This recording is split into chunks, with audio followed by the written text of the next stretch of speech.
Hi everyone! Today we will unbox this J&D Lightning USB iPhone charging cable.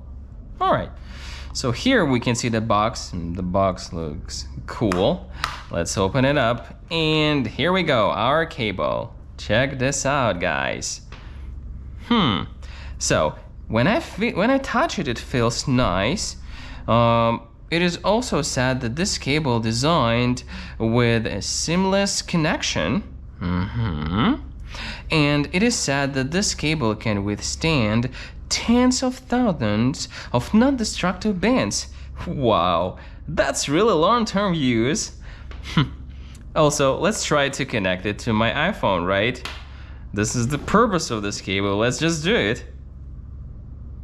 Right, really easy and smooth. Amazing. Let's have a look here closer. So it's sturdy braided. Yeah, we can see it. And it's hard to tug. You know, non-braided cables are always prone to be damaged, but this cable is really great. Try it out if you need.